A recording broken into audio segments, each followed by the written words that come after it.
Muy bien. Buenas noches, señores postulantes. ¿Me escuchan?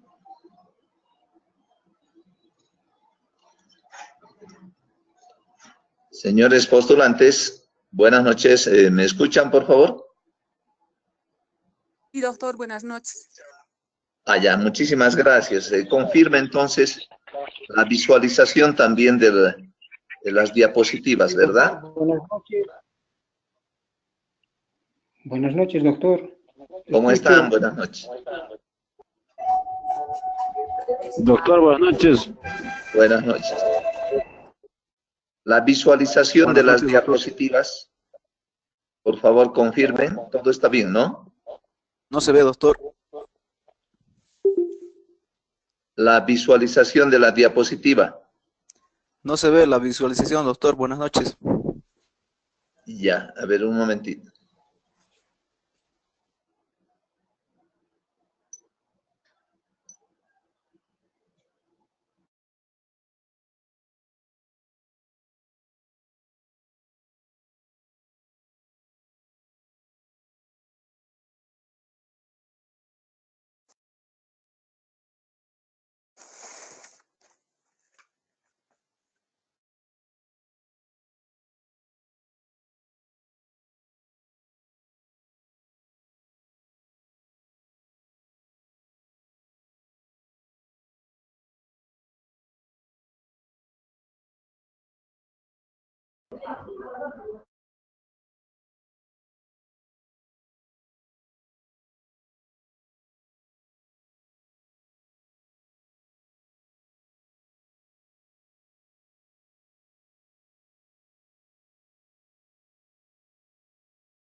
Bien, les pido por favor confirmen si ahora se visualiza las diapositivas. Sí, doctor, se puede ver. Ya, muy bien, muchísimas gracias. Vamos a iniciar la segunda sesión.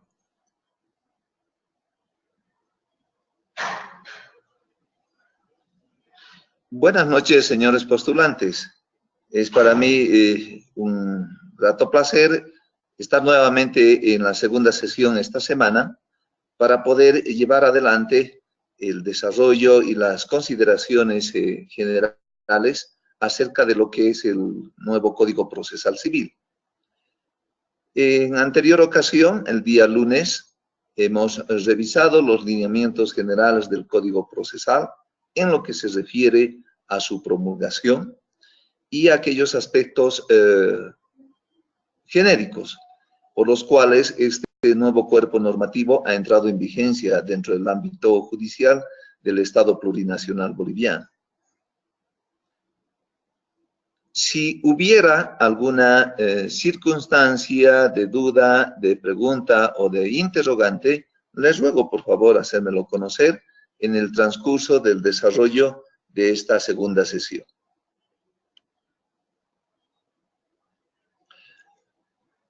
Habíamos revisado el Código Procesal Civil y nos hemos detenido en lo que ahora son los principios procesales. Podemos indicar lo siguiente de forma categórica, de que la concepción de los principios como postulados programáticos es dejada a un lado por el Código Procesal Civil. En ese sentido, la positivización de los mismos obedece a su concepción como normas. Se debe recordar que el anterior Código de Procedimiento Civil no contaba con un artículo que establecía cuáles eran los principios por los cuales se regía el procedimiento civil. El nuevo Código Procesal Civil los recoge, pero no lo hace arbitrariamente, sino tiene concordancia con lo que se ha establecido en la nueva Constitución Política del Estado, dentro de lo que significan los principios que rigen al Estado Plurinacional de Bolivia, los principios y valores, y por supuesto las garantías, las acciones y garantías constitucionales que también se han normado en nuestra Carta Magna. Decíamos que se deja de lado el ser un postulado programático porque viene a considerarse a los principios procesales desde una dimensión dinámica de los mismos. Y además de su perspectiva constitucional. Entonces, a partir de ello, podemos decir que se consideran como mandatos de optimización, en el sentido de realizarse en la mayor medida posible. ¿Por qué hago énfasis en estos dos aspectos? Por lo siguiente, la optimización consiste en lograr resultados favorables, positivos, tanto en su eficacia como en su efectividad. Y el hecho de que ahora el órgano jurisdiccional, los jueces o tribunales, deben propender su realización en la mayor medida posible, hace que estos principios se constituyan en un aspecto fundamental del procedimiento civil. Y lo decimos fundamental porque a lo largo de la ejecución de todos los actos jurídicos procesales, los actos tanto del juez, de las partes o de terceros, han de llevar una estricta observancia, una disciplina en su efectividad. ¿Por qué? Porque condicen con la perspectiva constitucional por las cuales han sido establecidas procesalmente. Y en ese sentido, ¿no? A diferencia de la norma regla, que solo debe cumplirse o no, en tal circunstancia podemos decir que los principios sirven como guía orientadora en la interpretación del código y como instrumento de integración de las normas procesales. Mucho se ha criticado y ustedes seguramente en la experiencia del ejercicio profesional han visto que en el procedimiento escrito, en los procesos anterior Código de Procedimiento Civil, con su característica escrita, se apegaba a la letra muerta de la norma procesal. Vale decir, no iba más allá de la interpretación que la que se establecía en el cuerpo normativo. Pero yo les pido que podamos recordar lo que habíamos visto en la primera sesión. Recordar lo que significa la interpretación de la norma procesal al amparo de la nueva Constitución Política del Estado. En ese sentido podemos decir lo siguiente. La interpretación de las normas procesales, reiteramos, ¿no?, tiene que ser siempre en busca de hacer efectivo la aplicación de la ley sustantiva, el derecho, y no quedarse únicamente en la aplicación de la norma procesal como procedimiento, como forma, dejando de lado, ingresando nuevamente en formalismos, que era uno de los defectos que tenía el anterior procedimiento. Entonces, por eso es que, reiteramos, sirven como una guía orientadora en la interpretación del código.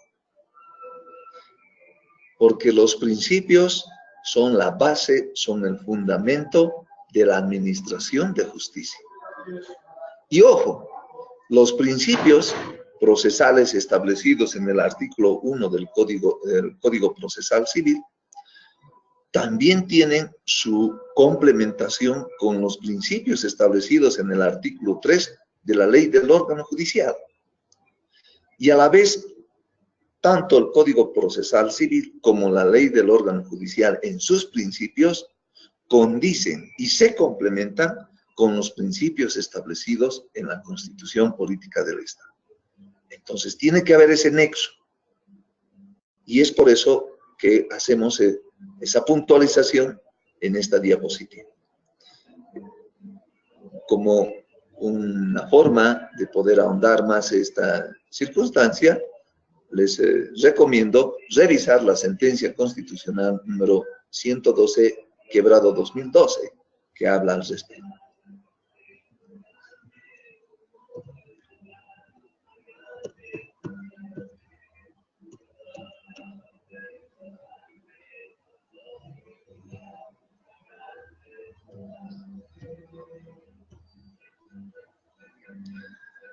En opinión del profesor José César Villarroel Bustios, los principios tienen las siguientes características. Recordar que el profesor José César Villarroel Bustios es catedrático de la Universidad Mayor de San Andrés de La Paz y uno de los redactores del Código Procesal Civil. Él nos dice que las características tienen que ver con la bilateralidad. Cada uno de estos principios tiene su contrario, ¿no? Su opuesto. Otra característica, y ya lo habíamos mencionado hace un momento, es la dinamicidad. No es un simple enunciado. No está ahí porque, bueno, era bonito que el Código Procesal tenga un artículo donde se encierran los principios. Están ahí porque su aplicación es permanente, es diaria, de observancia en cada uno de los actos jurídicos procesales de las partes, del juez y de terceros. Y de ahí viene que pueden emerger nuevos principios del desarrollo del derecho procesal. Cabe entender que la ciencia del derecho procesal también tiene su desarrollo de principios generales, de acuerdo a lo que la doctrina ha establecido. Otra característica es que estos principios procesales tienen mucho de practicidad. No son simples enunciados, sino imperativos de obligación, de obligatoria observancia. Es muy común hacer reclamos sobre algún actuado, alguna resolución judicial que ha emitido el juez o el tribunal a cargo de nuestro proceso. Pero en la observancia, en el alegato y en lo que se quiera establecer dentro del proceso, señores, lo primero que debemos nosotros hacer de notar es el cumplimiento o no cumplimiento de los principios. Como cuarta característica es que tienen complementariedad. Vale decir que estos no se conciben y se interpretan de forma aislada, ¿no? Sino integrándose unos con otros.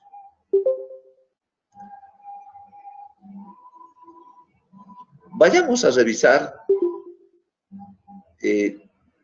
cuáles son los principios más esenciales en la concepción jurídica procesal del nuevo Código Procesal Civil Boliviano. Vamos a revisar, sin descartar la importancia que tienen los otros, algunos que creemos son de relevancia. En ese sentido, podemos empezar con el principio de oralidad. La oralidad, ya habíamos visto en la primera sesión, se constituye en el cimiento del proceso, contribuyendo a una administración de justicia plural, pronta, oportuna, gratuita, transparente y sin dilaciones. El mandato constitucional que establece el artículo 115, parágrafo 2 de la Constitución, establece esta circunstancia. Y de ahí que se ha visto la imperiosa necesidad de dotar a la Administración de Justicia de lo que es la oralidad,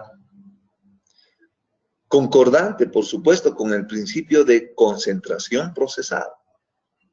Concentración, que quiere decir que el juez, como director del proceso, debe reunir todos los actos en uno, o en la menor cantidad para que exista la debida celeridad en el proceso. Y tiene también complementariedad con el principio de inmediación procesal, en el que a través de la oralidad el juez o los tribunales tienen un contacto directo con las partes y con terceros, ¿no? Entonces, se cumple. Y también está el principio de celeridad, por supuesto, para que las partes puedan tener una respuesta adecuada a sus pretensiones en el menor tiempo posible. Este principio de oralidad combate y contribuye, además, a la calidad de información. Ya habíamos hablado también en la primera sesión acerca de este lineamiento general del Código Procesal Civil. Los actos estrictamente necesarios, y aquí viene, una forma de combate contra la delegación de funciones, ¿no? En el que la autoridad no es la que resuelve el caso, sino el personal de apoyo judicial. Ha habido circunstancias en las que se ha podido establecer aquello, ¿no? Se ha inclusive dado la denominación de una justicia delegada. Es evidente que el juez, por las recargadas tareas, la carga procesal, ¿no?, numerosa, bastante que tiene, especialmente en materia civil y comercial, hace que le falte el tiempo. Los servidores de apoyo judicial coadyuvan en la administración de justicia. Pueden ayudar. Para eso está. Así lo ha establecido, lo ha legislado la ley del órgano judicial.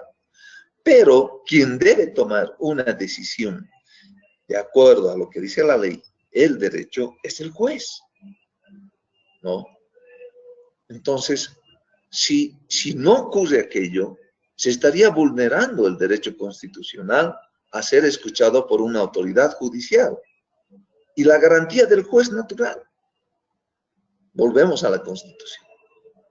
La oralidad asegura que es la autoridad judicial, el juez, y no su personal, quien está resolviendo el caso.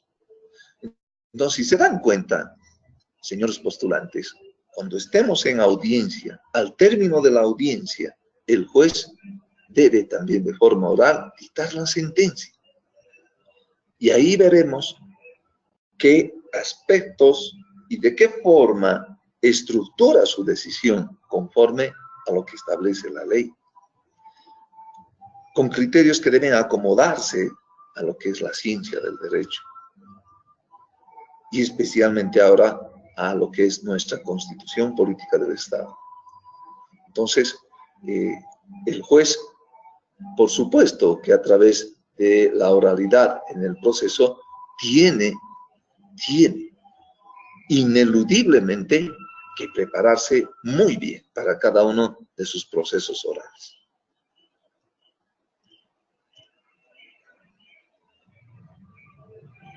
Otro principio procesal de elevada importancia es el principio dispositivo.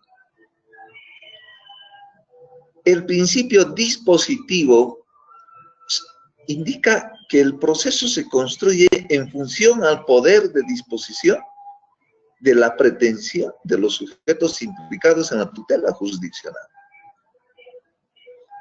Y tiene su manifestación tanto en la relación sustantiva como procesal.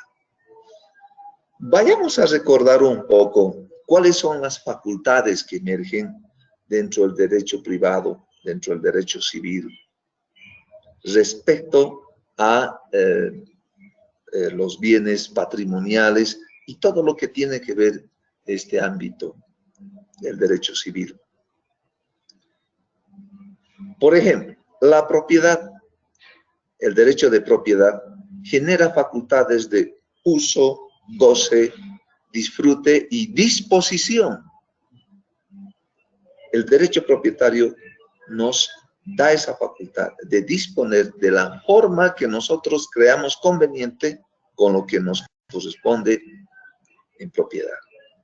Por supuesto, sin alterar el orden social, y sin violar o perjudicar derechos ajenos. Los derechos, entonces, dentro del proceso y quienes están legítimamente llamados por ley a ser titulares y, por lo tanto, a asumir esa facultad dispositiva del derecho que les corresponde, en virtud de aquello, pueden determinar el objeto del proceso. Y la autoridad judicial se encontraría limitada por esa determinación. Y de igual forma, las partes tienen disposición sobre el objeto del proceso, ¿no? ¿Y qué quiere decir esto? Que demostrado esta legitimidad, pueden conciliar, pueden transigir o mediar en cualquier etapa del proceso, inclusive en ejecución de sentencia. Bueno, asimismo, pueden desistir de sus pretensiones, ¿no? Y este principio dispositivo se complementa con la prevalencia de la voluntad declarada de las partes, ¿no?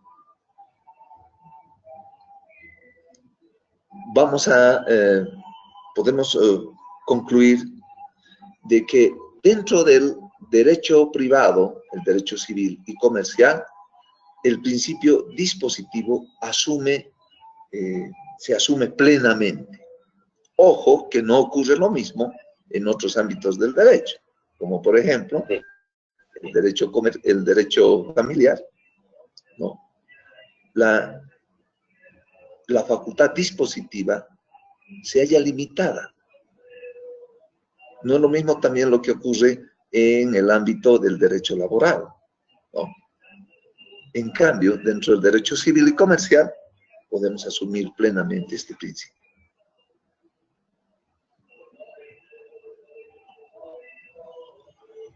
Uno de los aspectos que es novedoso y que tiene que ver también con la filosofía con la que ha ingresado inclusive la nueva Constitución a establecer a Bolivia como un Estado plurinacional, da lugar al nacimiento, por supuesto, de lo que se denomina como la interculturalidad. Y por supuesto que este aspecto tendría que haber ingresado, como lo ha hecho, en el nuevo Código Procesal Civil, y ha ingresado como un principio. Por este principio, la autoridad judicial, en el desarrollo del proceso, deberá considerar en el ejercicio de los derechos individuales y colectivos la convivencia de una diversidad cultural, institucional, normativa y lingüística. Y consideramos que con ello se estaría logrando una integración que en otrora no se veía, si estaba legislada, no se la aplicaba o se la ejercía en la magnitud que ahora exige este principio y, por supuesto, la Constitución Política del Estado. Y en este sentido, el Tribunal Constitucional ha entendido que cuando exista la necesidad de interpretación de derechos en el contexto intra e intercultural, se debe tomar lo siguiente. Se los he puesto en diapositiva, dos sentencias constitucionales. La primera, la número 778, quebrado 2014, y la segunda, la 1422, quebrado 2012, donde nos guían y nos orientan cómo el tribunal debe interpretar estos derechos. Y de manera bien resumida podemos decir, primero, que el análisis de compatibilidad del acto o decisión dentro del proceso, por supuesto, cuestionado con las normas y procedimientos propios de cada nación o pueblo indígena originario campesino, debe ir, por supuesto, materializado con el valor del vivir bien. Y es uno de los principios que la Constitución ha remarcado y ha insistido permanentemente en su aplicación. Y también en el análisis de compatibilidad del acto o decisión cuestionado con los principios de complementariedad, equilibrio, dualidad, armonía y otros de la cosmovisión propia de los pueblos indígenas originarios y campesinos. Entonces, realmente es uno de los principios que integra, que está en contra de cualquier forma de discriminación y de exclusión, y por supuesto, esto dentro del ámbito del desarrollo de los procesos.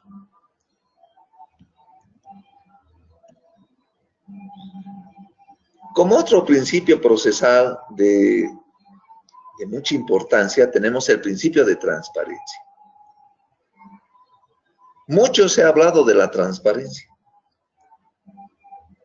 Y podemos decir que los actos procesales se caracterizan por otorgar a las partes información útil y fiable, facilitando la publicidad de los mismos, con el objeto de que la jurisdicción cumpla con la finalidad de proteger derechos e intereses que merezcan la tutela jurídica.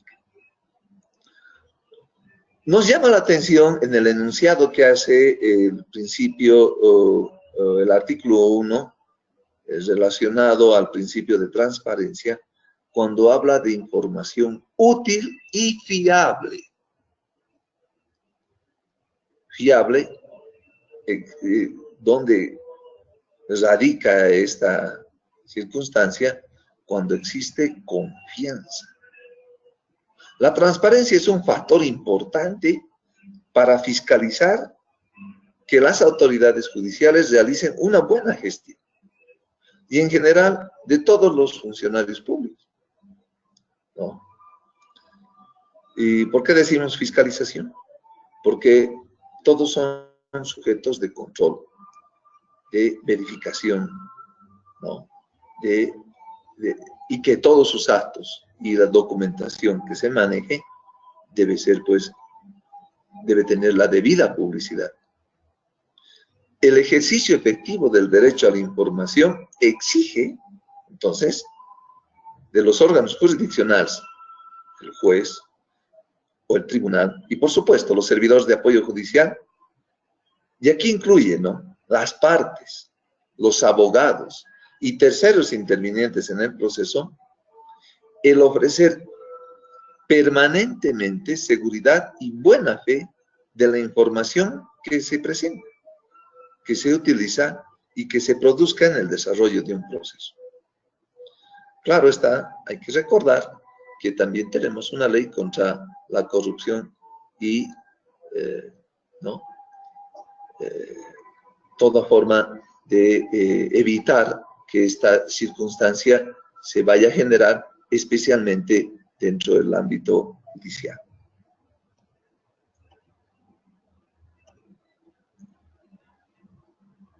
Podemos ver que dentro del ámbito de los principios procesales hay uno que utilizamos permanentemente en el ejercicio de la abogacía y se reitera en el código como es el principio de contradicción. Por este principio, las partes tienen derecho a exponer sus argumentos y rebatir los contrarios. Nada más elemental y fundamental para llevar adelante un proceso, el debido proceso, ¿no? Muchos inconvenientes, muchos problemas. Gran parte de procesos judiciales, inclusive en la vía administrativa, ¿no?, procesos administrativos, en algunas circunstancias han obviado el dar el permitir que la contraparte se pronuncie, que asuma defensa, que diga su opinión, que conteste, conociendo los hechos por los cuales se le está sometiendo a un proceso. El infringir el principio de contradicción, señores, infringe el derecho al debido proceso. Tiene como fuente la disposición constitucional que consagra la inviolabilidad de la defensa en un proceso. Nadie puede ser procesado sin que le puedan dar, pues, la oportunidad de defenderse, de contestar, de rebatir, de argumentar, de alegar respecto a las pretensiones que tiene la otra parte. Y, ¿no?, por supuesto, consiste en que todos los actos del proceso deben realizarse con conocimiento e información previa y oportuna de las partes. No solo decir que se hizo conocer, cuando a veces se vio casos en los que ese conocimiento de la información o de lo que se está haciendo dentro de un proceso es fuera de tiempo, fuera de plazo para asumir defensa. Bueno, el método, cada oportunidad procesal que la ley confiere a una de las partes, otorga una similar a la contraparte. Ese es un principio general, ¿no? Inclusive, la doctrina lo considera como un método contradictorio.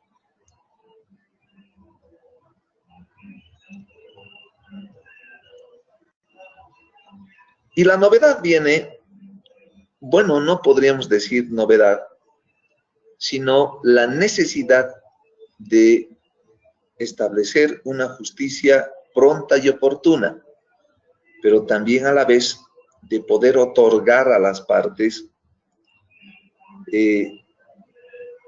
una forma plena, íntegra, de que se pueda demostrar todo lo que se exige, lo que se pretende, ¿no? Viene con lo que se denomina el principio de verdad material. La autoridad judicial indica el enunciado, la norma procesal inserta a través de este principio, indica que deberá verificar plenamente los hechos que sirven de motivo a sus decisiones. Y dice, por lo cual deberá adoptar las medidas probatorias necesarias autorizadas por la ley, aun cuando no hayan sido propuestas por las partes. Esa es la disposición contenida en el principio de verdad material en el Código Procesal Civil. ¿Y cómo podemos interpretar este principio? Primero, se habla de una verdad material, contrapuesto al principio de la verdad formal, ¿no? ¿Y cómo podemos entender esto? Obliga al órgano jurisdiccional a no subordinar el valor justicia a formalismos y ritualismos procedimentales, que era lo que ocurría con el anterior Código de Procedimiento Civil. Un claro ejemplo, si no se establecía de forma clara, con ningún error en el nombre, inclusive ningún error en una letra en el nombre de los testigos propuestos, estos eran rechazados en el momento en el que se podía tomar su declaración. Y era utilizado hábilmente por, digamos, la contraparte, que no querían que se declaren, indicando que el documento de identidad del testigo, que está presto a declarar ante el juez, tiene datos que no coinciden con la proposición de declaración testifical con la que habían sido notificados y convocados a la audiencia. Entonces, simplemente por existir un error en el nombre, en una letra o en lo que se quiera, no podían declarar. Cuando en realidad era un formalismo muy excesivo. Porque el problema de las partes no era, pues, si era o no correcto el nombre del testigo. El problema de fondo era otro. Ese solamente era un problema de índole formal. Entonces acá, el juez, el órgano jurisdiccional, debe despojarse de esos excesivos formalismos, y por eso dice, no subordinar el valor justicia a estos formalismos. De manera que la proposición y producción de la prueba se pueda realizar inclusive antes que se pronuncie sentencia o resolución.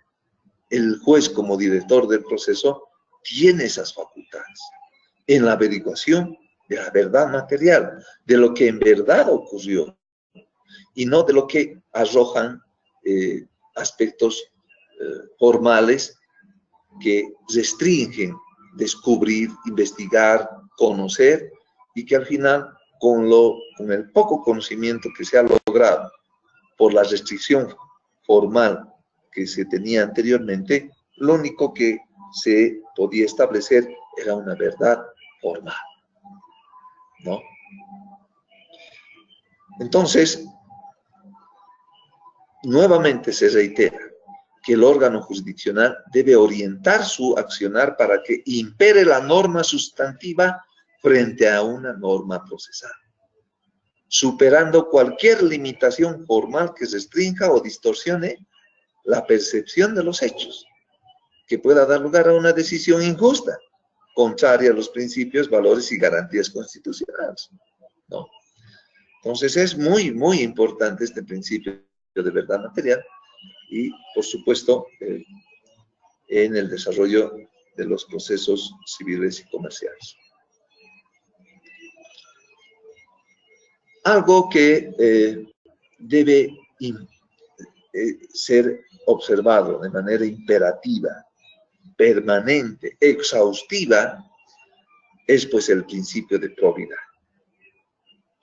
¿Cuál es la crítica que nos hace el ciudadano común a tanto administradores de justicia, a quienes ejercemos la abogacía y nos integramos a esa administración de justicia en los diferentes casos, de que está alejada de lo que es correcto, de lo que es justo, de lo que en verdad tiene que otorgarse de acuerdo a un principio de igualdad, de equidad, de que debe existir buena fe, e inclusive se habla de lealtad entre partes. Miren, algo que conversando, ¿no? Colegas, inclusive jueces, es posible lograr aquello.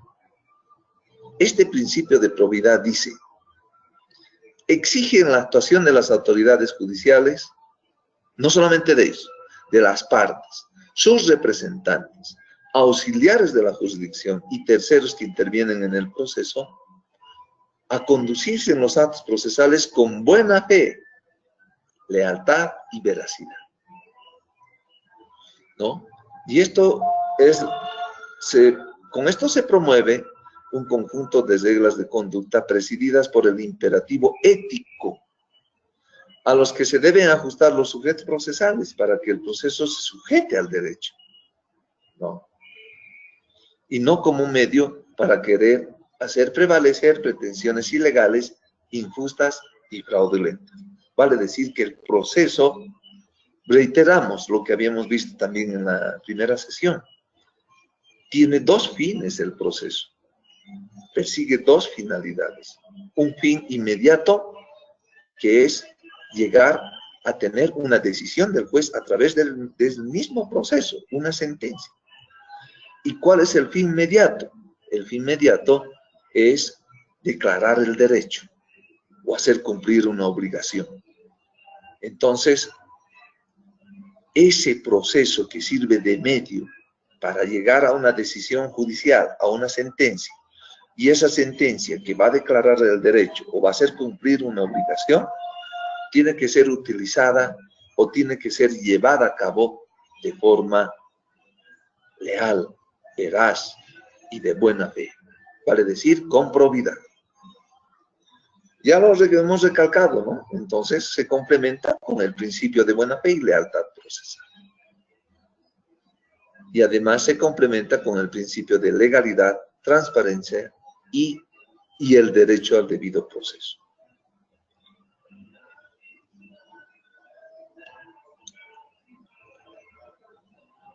Bueno, en cuanto se refiere a los principios procesales, me gustaría en esta parte poder hacer algunas puntualizaciones, si ustedes así lo prefieren, con lo que hemos estado desarrollando hasta este momento. Si hubiera algún criterio, alguna opinión que pueda nutrir lo que estamos ahora revisando, les rogaría por favor que lo hagamos en este momento.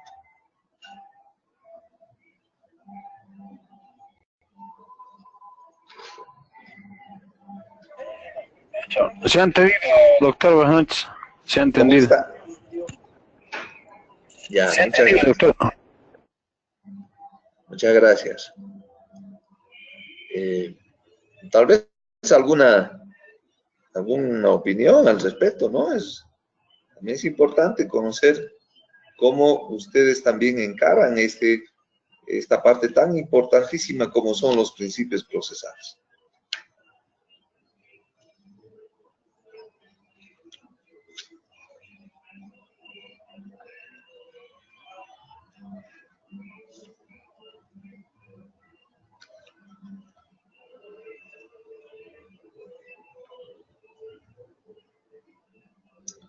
Bueno, si no habría alguna otra opinión al respecto.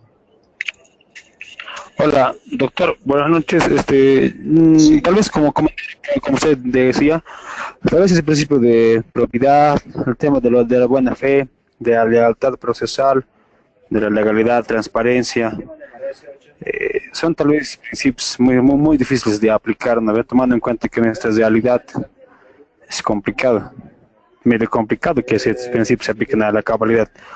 Está bien para mencionarlos teóricamente, pero no ven, tal vez son a veces utópicos para que estos principios puedan aplicarse, desde mi percepción. Mire, quienes sí ejercemos y vemos varios aspectos que nos hacen tal vez considerar de que no sea posible una aplicación plena de los principios, podría ser tal vez una primera apreciación. Y como estamos recién incursionando en esta nueva forma de administración de justicia, podamos entender que tal vez así sea. Pero mucho se está ahora hablando acerca de la constitucionalización de lo que es el proceso. Generalmente en los alegatos y al poder llevar las causas que están bajo nuestro patrocinio, ahora mencionamos mucho lo que son las sentencias constitucionales por su carácter vinculante.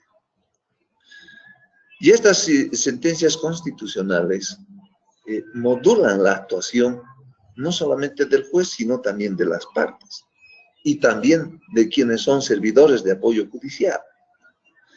Y la modulan en el sentido de hacer prevalecer, ¿no?, en primer lugar, de los principios y los derechos y garantías constitucionales reconocidos en nuestra nueva Carta Magna. Entonces, es probable que no, o que veamos en un determinado proceso que se está actuando de forma impropia, incorrecta o ilegal. Y como usted dice, ¿no?, realmente podrá existir lealtad entre ambas partes, lealtad procesal, podrá existir buena fe, ¿no? Nos hacemos la pregunta. Pero de ahí correspondería mucho ahora a los actuales profesionales que podamos hacer énfasis en la actuación, en la forma en la que se realizan estos actos y si se encuadran en estos principios. Porque el no hacerlo se estaría ingresando en lo que se ha denominado como una infracción derecho al debido proceso.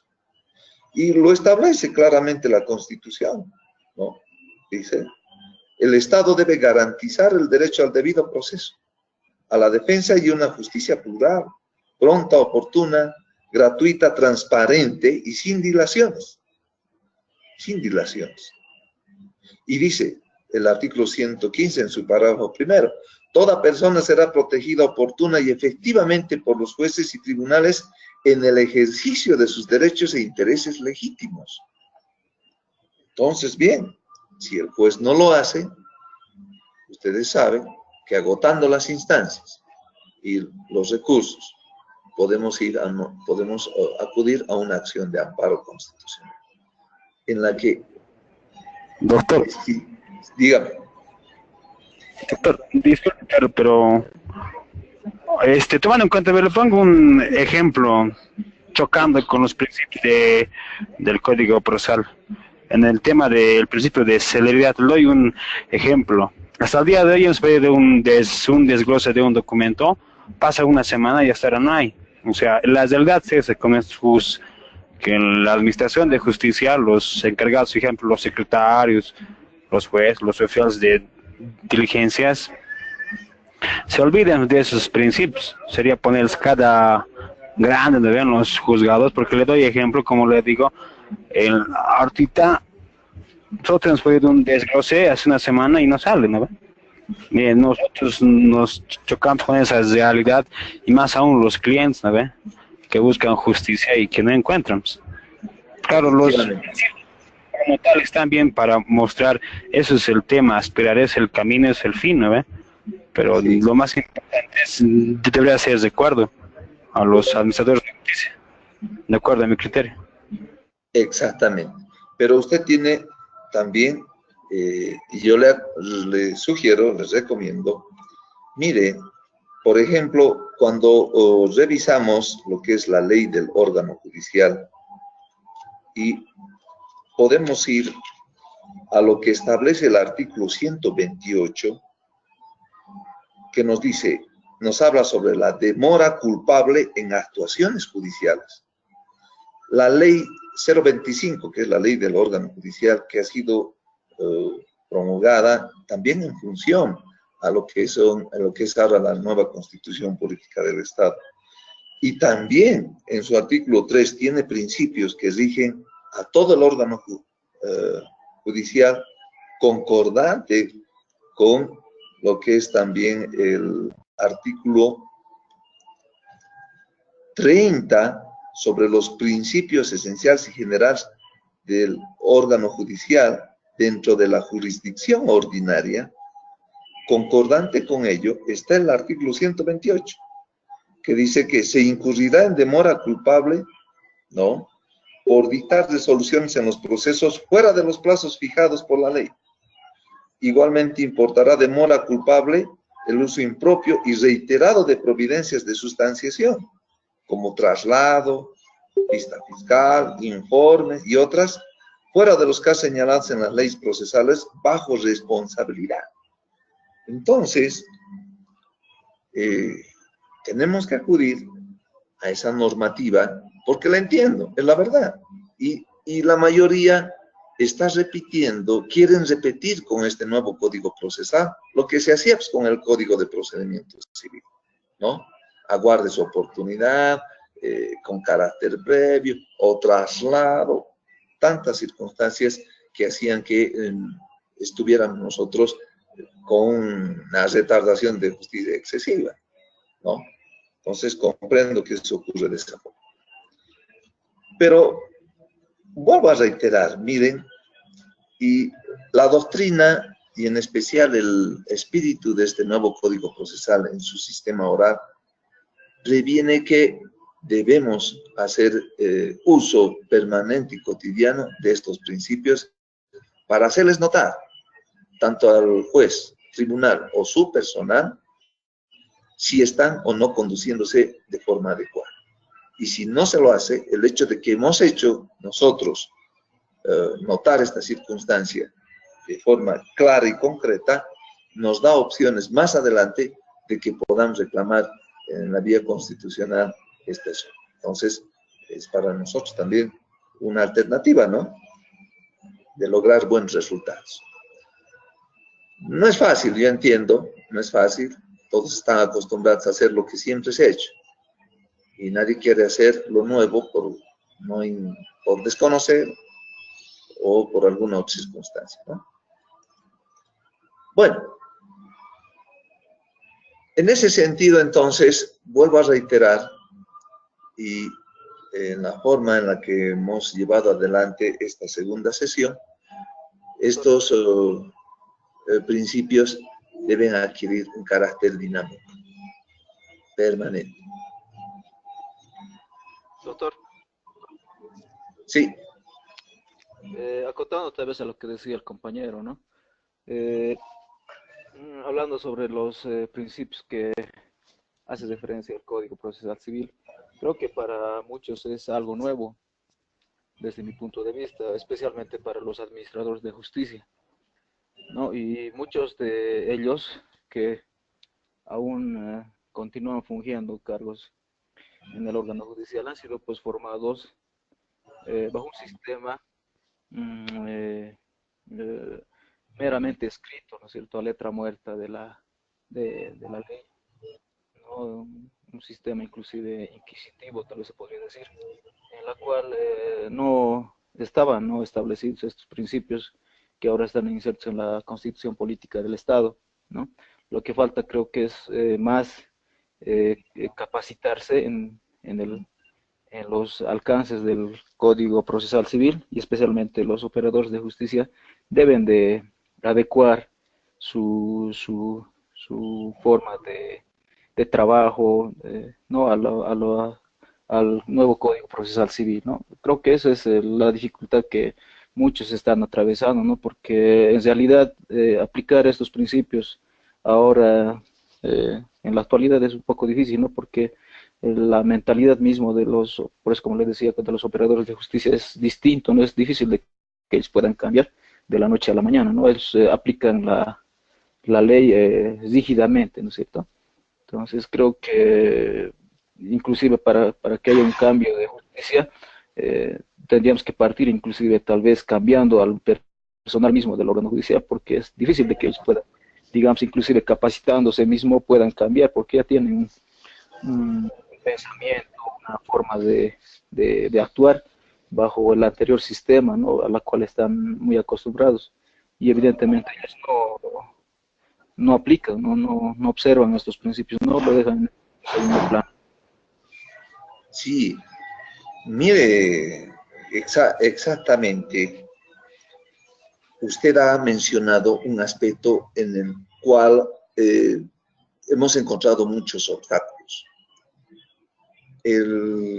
La formación de jueces con el anterior Código de Procedimiento Civil de ninguna manera ha desaparecido. Sí se ha promulgado un nuevo Código Procesal Civil, pero cuando uno ha sido instruido, capacitado y ha ejercido muchos años en un sistema de administración de justicia como era el escrito, entonces hasta espontáneamente lleva adelante los actos procesales de una determinada forma. Eso es evidente. Pero estamos acá nosotros haciendo la diferencia, y ese es el objetivo que tiene este curso de diplomado, este curso postgradual de diplomado. Los abogados, quienes somos la parte operativa, fuera, externa, para la aplicación de las normas, somos los llamados a hacer que esto cambie. Y si nosotros encaramos la administración de justicia y la encaramos desde este nuevo enfoque, haciéndoles conocer que existen estos principios, que deben ser aplicados, porque en el Código Procesal también se habla, y lo vamos a ver en la sesión del viernes, se habla de poderes y deberes, y a la vez se habla de responsabilidades del órgano jurisdiccional. Entonces, esas responsabilidades pasan porque son responsables por demorar, por ejemplo, injustificadamente en proveer, en dictar providencias inapropiadas, o proceder con dolo, fraude o cualquier otra circunstancia en la que ellos pueden ser sometidos a un proceso y a las responsabilidades que la ley establece.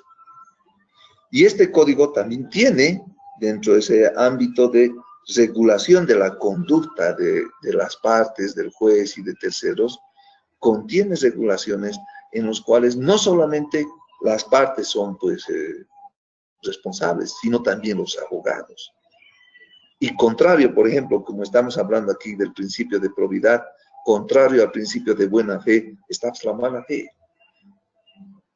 Contrario al principio de probidad está la temeridad, la malicia, que estaban en el anterior código y que ahora también vamos a encontrar más adelante que se ha reiterado. Quienes incurren en temeridad, en malicia, en mala fe, deslealtad procesal, contrario al principio de probidad, entonces pueden también ser sujetos a un procesamiento por la vía legal que corresponde. El que nosotros hagamos notar en nuestras actuaciones procesales que estas circunstancias ahora son de esta forma, yo creo que es el cambio. Y ese cambio lo hacemos porque ahora con estos cursos debemos entender la magnitud y la importancia que tiene, por ejemplo, estos principios. Para mí es fundamental porque a partir de ello vamos a generar una mucha mejor forma de administración de justicia que la que tenemos. No mejoraremos inmediatamente, pero a mediano o a largo plazo vamos a ver los resultados. Nosotros somos quienes vamos a supervisar y controlar las actuaciones del órgano jurisdiccional y lo vamos a hacer permanentemente haciendo mención de cada una de estas normas procesales que ahora se nos ha otorgado para regular esa conducta y que también sirve para regularnos a nosotros, ¿no? No solamente es unilateral, es bilateral. Quería hacer énfasis en aquello y es oportuno. Y si ustedes pueden leer y seguir considerando y analizando las distintas sentencias constitucionales, enfoca estos aspectos que acabamos de ver. Los enfoca de esa manera, ¿no? Y es por eso que yo estaba haciendo la reiteración que corresponde. Bueno, creo que hemos llegado a finalizar esta segunda sesión. Y si hubiera alguna circunstancia que ustedes quieran comentar fuera de lo que hemos visto ahora, o tal vez en algún otro aspecto relativo al desarrollo del curso posgradual en el tema de trabajos, o he subido lo que correspondía ya en plataforma y espero que ustedes estén tomando el apunte necesario. Mi finalidad, les comento, es que todos, absolutamente todos ustedes pasen satisfactoriamente este curso posgradual.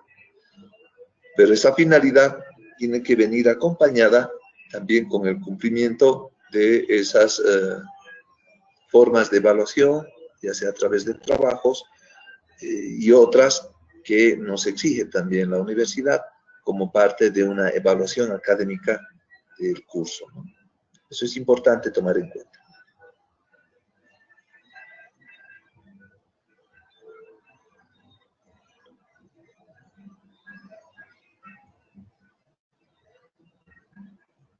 Muy bien. Entonces, sí, dígame. Quería hacerle una consulta en cuanto al trabajo que se nos ha asignado. Ya. A lo que respecta al marco conceptual del nuevo Código Procesal Civil. Bueno, quería preguntarle si el marco conceptual se refiere al contenido del nuevo Código Procesal Civil o al proceso de elaboración de este código hasta su puesta en vigencia. Esto con respecto a los mapas conceptuales, ¿verdad? Sí. Ya. Mire, el trabajo consiste en lo siguiente. Todo lo que estamos avanzando ahora en esta primera semana, me gustaría mucho que ustedes vayan a retroalimentar elaborando estos mapas conceptuales. Les he mandado inclusive un modelito que está más abajo del enunciado y se estructura en función a ese diagrama. Es como un diagrama de flujo en computación, ¿no? Hay un aspecto esencial, fundamental, trascendental, de donde se ramifican las demás circunstancias y aspectos que hacen a lo que se ha desarrollado dentro del conocimiento. No es difícil. Si estamos hablando de lineamientos generales del Código Procesal Civil, entonces ese sería el enunciado general, que estaría en un recuadro. Y de ese recuadro van a ir saliendo otros recuadros, ¿no? Que encierren todo lo que estamos desarrollando en esta primera semana. Es una forma didáctica de poder establecer como una ayuda a memoria, ¿no? Para que ustedes en una sola hoja y de manera global entiendan todo lo que hemos hecho en esta primera semana. Eso, dentro del proceso de enseñanza-aprendizaje, coadyuva a que ustedes puedan generar un aprendizaje global, holístico de lo que estamos haciendo, ¿no? Porque una cosa es ir leyendo cada una de las diapositivas y otra cosa es ver, digamos, en una sola hoja, con este mapa conceptual, todo lo que hemos revisado de forma abreviada y concreta. Entonces, esa es la finalidad que yo deseo conseguir con ese mapa conceptual, ¿no? Entonces, está ahí el modelito y espero que puedan elaborarlo de la forma que estamos buscando, ¿no? Para que ustedes tengan, reitero, un conocimiento genérico, global, de todo lo que estamos haciendo mediante un mapa conceptual. Les va a ayudar mucho en para la evaluación final.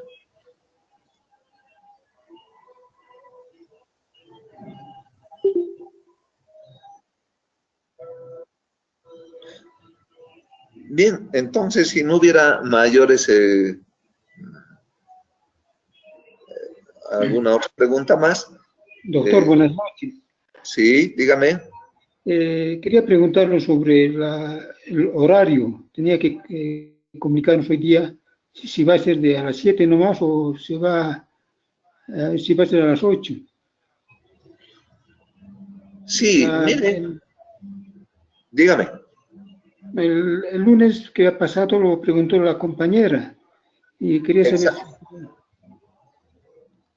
Mire, somos flexibles en el horario, ¿no? Hemos esperado, como ahora también un poco en el tema de la conexión.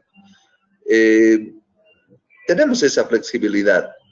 Entonces, considero que vamos a mantener nomás ese horario porque es un horario cómodo para ustedes mismos, inclusive. Ya un poco más tarde, yo entiendo que el cuerpo mismo entra ya en un estado ya de relajación para poder irse al descanso. Si lo vamos a hacer muy tarde, mire, yo dicto clases acá, por ejemplo, en la universidad, las últimas clases son las que menos se atiende. Entonces, tiene esa circunstancia también, esa finalidad del horario, de poder captar la atención de los postulantes cuando nuestro organismo, nuestra energía todavía se mantiene como tal. Vamos a ser nomás considerados en el que se puedan ustedes integrar a la clase haciendo un compás de espera, pero yo les solicitaría que mantengamos ese horario. Lo otro es mucho más inconveniente por el tema del cansancio y demás circunstancias, ¿no? Profesor, buenas noches. Buenas noches. ¿Cómo está? Le habla el licenciado Ernesto Reyes, desde La Paz. ¿Cómo está? Profesor, ¿cómo le va? Un gusto. Es mi primera clase. Profesor, quería preguntarle, ¿cuál es el objetivo del programa de la materia? Estoy recién ingresando, acabo de llegar y muy interesante lo que usted está tocando, pero es materia de derecho, ¿verdad? Sí, efectivamente. El objetivo, bueno, esa es su pregunta, ¿verdad? Sí, sí, sí. El objetivo, mire, es hacer comprender que esta nueva forma de administración de justicia, un sistema oral, tiene que tener una distinta orientación, especialmente en el ejercicio de los actos procesales como tal. Por supuesto, en el ejercicio de la profesión, estamos viendo que muchas cosas se están repitiendo, como lo dijo el postulante hace un momento atrás. Y es eso lo que se quiere, se pretende dejar a un lado. Se quiere entender este nuevo código procesal bajo la óptica, bajo el pensamiento del anterior código de procedimiento civil. Y en la magnitud de entender el espíritu de este código procesal civil, vamos a cambiar y vamos a ir mejorando la administración de justicia y, bueno, evitar la retardación de justicia que tanto problema nos ha hecho, ¿no? Especialmente en el área civil, señor, que va 3, 4, 5, 6 años fácilmente. Entonces, si buscamos una aplicación exhaustiva de las normas de este proceso, que no es perfecto, es perfectible, por supuesto. Entonces, creo que vamos a lograr su cometido.